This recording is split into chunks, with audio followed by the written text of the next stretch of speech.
경찰이 서울시청역 인근에 역주행 사고가 발생한 지 사흘 만인 어제 운전자를 상대로 첫 피의자 조사를 벌였습니다.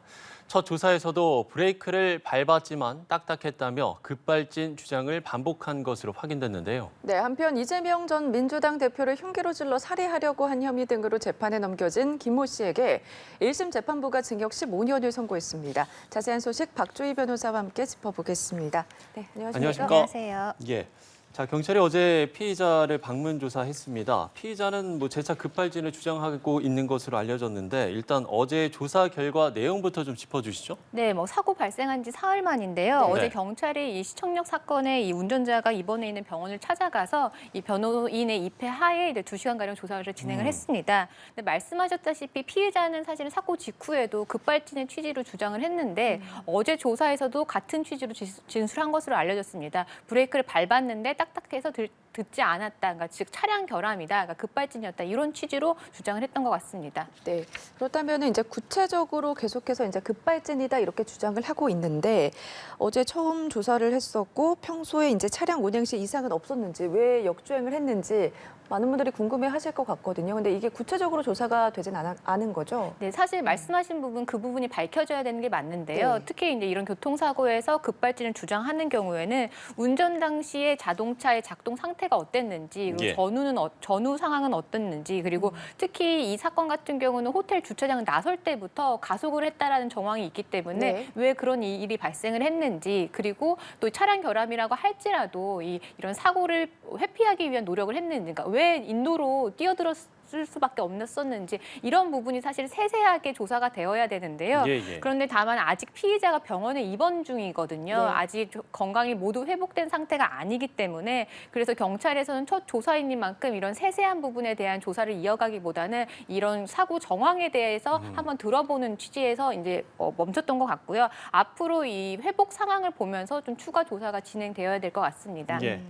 자, 그런가 하면 체포 영장이 기각이 되자 일각에서는 수사에 차질이 생길 것이라는 이런 또 우려도 나오고 있지 않습니까? 구속 수사의 필요성은 어떻게 보세요? 네, 사실 체포영장도 기각이 되었는데요. 네. 법원에서는 체포의 필요성을 단정하기 좀 어렵다라고 판단을 했습니다. 네. 그 이유가요. 일단 지금 피해자가 병원에 입원해 있는데요. 이 경찰이 이 병원에 대한 이런 신변 보호 조치를 하고 있기 때문에 어떻게 보면 피해자가 어디에 있는지 이 경찰이 알고 있다라는 부분이기 때문에 도주 우려가 좀 없어 보이고요. 또 한 가지는 이 사고 당시에 이런 차량이라든지 현장에 대해서 경찰이 이미 다 확보를 했기 때문에 증거인멸도, 네. 증거인멸의 가능성도 좀 더 적기 때문에 그래서 구속영장 같은 경우 발부가 좀 어려울 것 같고요. 네. 근데 다만 이 지금 피해자가 병원에 입원해 있기 때문에 이 조사 자체가 피해자의 건강 상태에 좀 따라 달려 있습니다. 그런데 건강이 안 좋고 회복이 되지 않은 상황에도 않은 상황에서 경찰이 좀 수사를 진행을 하다 보면 만약에 나중에 이제 피해자 측에서는 인권 침해 이런 문제 제기를 할 수도 있기 때문에 네네. 이 피해자의 건강의 상황에 따라서 조사가 진행이 되어야 될 것 같고요. 어제 2시간가량밖에 조사가 진행되지 않은 부분도 경찰이 이런 부분은 좀 고려를 한 것 같습니다. 네. 이번 사고 같은 경우는 이제 많은 사상자가 나왔고 일상 공간에서 벌어진 참사라서 더욱 이제 충격을 주는 사건인 것 같은데요.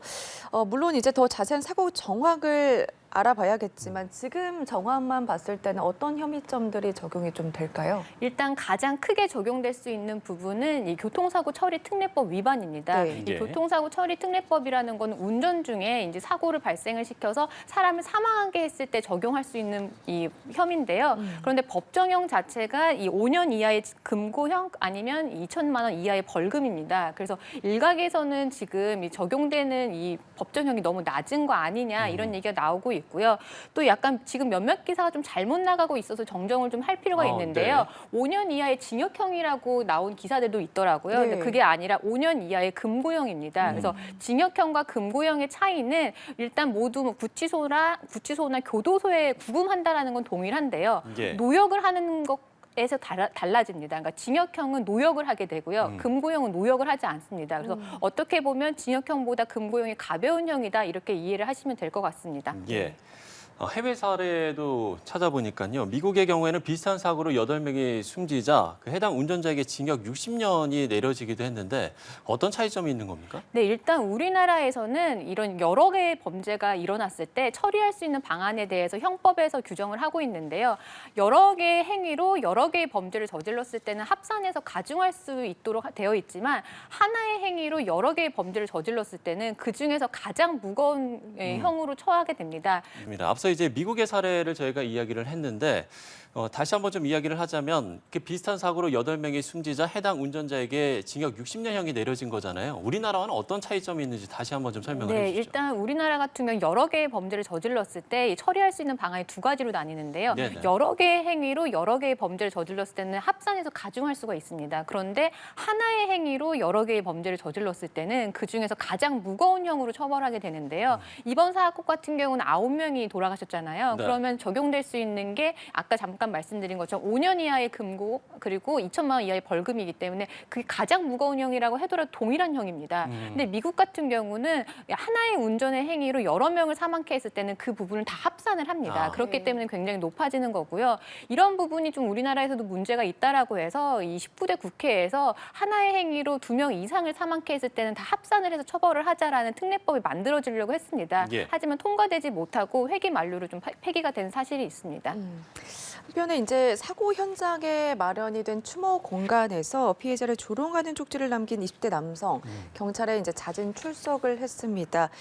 경찰 쪽에서는 이 남성을 사자 명예훼손 혐의로 입건을 했거든요. 이게 피해자와 이제 유족에 대한 2차 피해가 될 수 있기 때문에 처벌을 피하기는 어렵다 이렇게 볼 수 있을까요? 네, 맞습니다. 아마 저뿐만 아니라 뭐 이런 사건을 접하시는 분들 다 똑같은 생각하실 텐데요. 네. 지금 이런 안타까운 사고에 대해서 조의를 표해도 지금 부족할 판에 왜 이렇게 조롱을 하고 모욕을 해야 되는지 사실 좀 이해가 안 되는 부분이 있습니다. 네. 그래서 말씀하신 것처럼 이런 행위들은 사실 도덕적으로 비난받아야 될 것뿐만 아니라 형사처벌을 받을 수 있는 행위인데요. 일단 이렇게 고인에 대해서 명예를 훼손하는 경우에는 사자 명예훼손죄로 네. 2년 이하의 징역이나 아니면 500만 원 이하의 벌금에 처해지게 되고요. 또 사안에 따라서는 유족에 대한 모욕죄도 성립을 할 수가 있습니다. 그래서 이 부분에 대해서는 좀 철저한 조사와 그 처벌이 좀 이루어져야 될 것 같습니다. 예.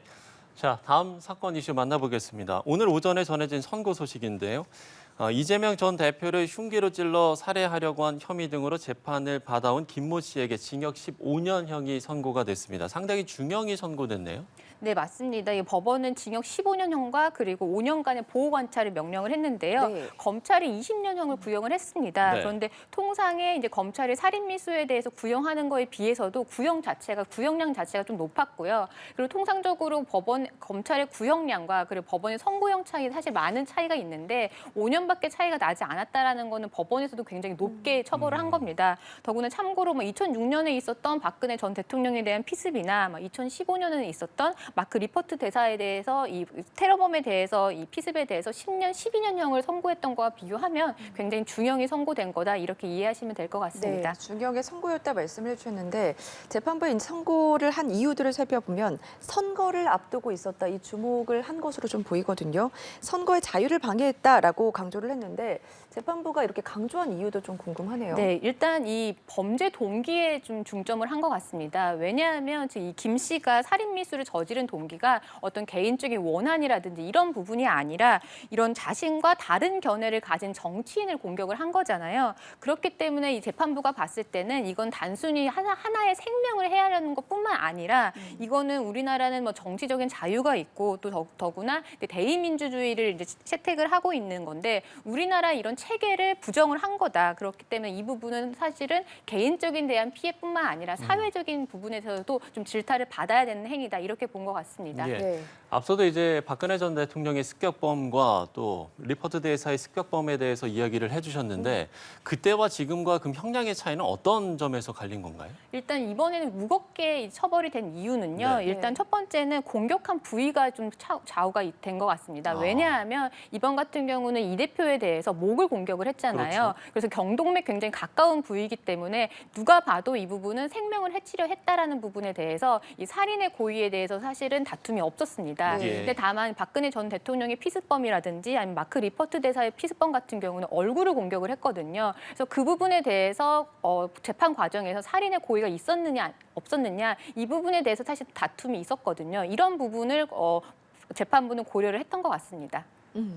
김 씨는 앞서서 이제 최후 변론에서 이런 얘기를 했습니다. 이재명 전 대표에게 미안함을 가지게 했다, 반성하는 태도를 보였거든요. 근데 재판부에서는 진지한 반성으로 볼 수 있을지 의문이다, 이렇게 말을 했습니다. 이건 어떻게 좀 바라봐야 돼요? 일단 이 김 씨의 멘트 자체도 그 제3자가 보더라도 이 과연 반성하고 있는 태도인지가 사실 의문입니다. 왜냐하면 미안하다는 것도 아니고 미안함을 가지게 됐다라는 부분도 사실 좀 모호한 표현이고요. 예. 더구나 이 마지막에 덧붙인 말이 뭐냐면 네. 합법적인 방법으로 국민의 힘을 모아 승부했어야 된다라고 하는 거라서 달리 말하면 본인의 정치적인 견해를 이렇게 표현하는 거에 대해서는 다툼이 그러니까 그 부분에 대해서는 반성을 하는 부분이 없었습니다. 그런 거고 또 하나는 이 국가의 행정력을 낭비한 부분에 대해서 사과를 한다라고 했는데 사실 사과를 해야 되는 대상은 피습을 받았던 이 대표이지 사실 국가 기관에 대한 행정력에 대한 사과는 사실 좀 불필요한 부분은 있거든요. 예. 그래서 재판부가 봤을 때 정말 본인의 행위에 대해서 진지하게 반성을 하는지 이 부분에 대해서는 좀 의아하다 이렇게 판단을 한 것 같습니다. 예. 네. 자, 사건을 둔 방조범에 대한 선고도 함께 진행이 됐는데 징역형의 집행유예가 선고됐습니다. 이 선고 배경은 어떤 겁니까? 네, 일단 뭐 이 방조범에 대해서는 구속이 되었다가 석방되기도 했는데요. 네. 법원에서 봤을 때는 이 방조범이 이 김 씨의 전반적인 범행을 모두 알고 도와준 방조범이 아니라 네. 단순히 도주만 도와준 방조범이라고 봤기 때문에 이런 죄질이라든지 범행이라든지 이런 부분에서는 가벌성이 좀 낮다 이렇게 평가를 한 것 같습니다. 네, 알겠습니다. 마지막 좀 사건도 짚어보도록 하겠습니다. 이른바 압구정 롤스로이스남, 다들 기억을 하실 것 같은데요. 압구정역 인근에서 차량을 몰고 인도로 돌진해서 이제 사망자가 발생을 했습니다. 이 남성에게 근데 마약을 제공한 의사를 알고 보니까 상습범이더라고요. 어떤 내용입니까? 네, 뭐 당시에 이 밝혀진 내용은 롤스로이스 남이 부근에 있던 병원에서 피부과 시술 명목으로 이 프로포폴을 투약하고 나왔다가 바로 운전한 사실이 좀 알려졌는데요. 예, 예. 그런데 그 당시에 롤스로이스 남에게 마약을 제공한 의사는 네. 이뿐만이 아니라 2022년 8월부터 지난해 11월까지 28명에게 549차례나 수면 마취제 계열의 마약을 불법 투여해 준 것으로 알려졌습니다. 심지어 한 사람에게 하루 10번까지 마약류를 처방한 사실이 있었고요. 네. 또 투약자가 돈을 지불할 능력이 안 되는 경우에는 지불각서를 받고 외상을 해주는 경우도 있었습니다. 그래서 이렇게까지 벌어들인 돈이 총 8억 5,900만 원 정도에 해당이 된다고 합니다. 네. 예. 그런데 이번에 이제 적발된 병원이 한 곳이 아니더라고요. 지난해 강남구에서 람보르기니 차량을 주차하던 중에 시비가 붙은 상대방을 흉기로 위협한 홍모 씨가 제2의 프로포폴로 여겨지는 전신 마취제를 또 처방받은 사실이 알려서 논란이 됐는데 이 병원 역시 이번에 검찰로 송치가 됐던데 이 부분은 또 어떤 내용인 겁니까? 네, 이 병원 같은 경우는 우리가 알고 있는 프로포폴 같은 마약류를 투여한 게 아니라 네. 마약류가 아닌 이 전문 의약품으로 되어 있는 에토미데이트라는 이 약물을 투여를 했습니다. 네. 이 에토미데이트라는 약물은 전신 마취제 성분으로 사용을 하고 있는데요. 그런데 마약류가 아니기 때문에 마약류 같은 경우는 사용할 때마다 식약처에다 이 부분에 대해서 보고를 할 의무가 있는데 전문 의약품이기 때문에 투여 기록을 식약처에 보고할 의무가 없었습니다. 그러다 보니까 이런 허점을 이용해서 이 수면 마취용으로 사용을 하고 있었는데요. 이 병원 같은 경우는 75명에게 한 번에 10만원에서 20만 원 정도의 현금을 받고 이 에토미데이트를 투여를 해줬습니다. 그래서 지금까지 벌어들인 돈을 따지면 12억 정도 상당이라고 합니다. 네.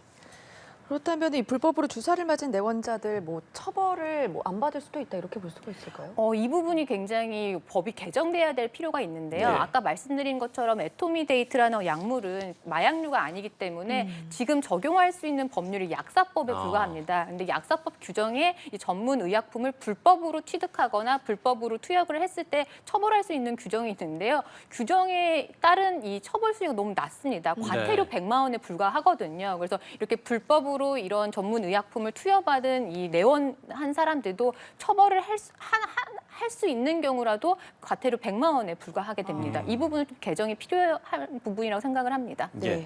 법 개정이 필요하다라는 이야기까지 해주셨습니다. 사건 이슈들 박주희 변호사와 함께했습니다. 오늘 말씀 고맙습니다. 네, 고맙습니다.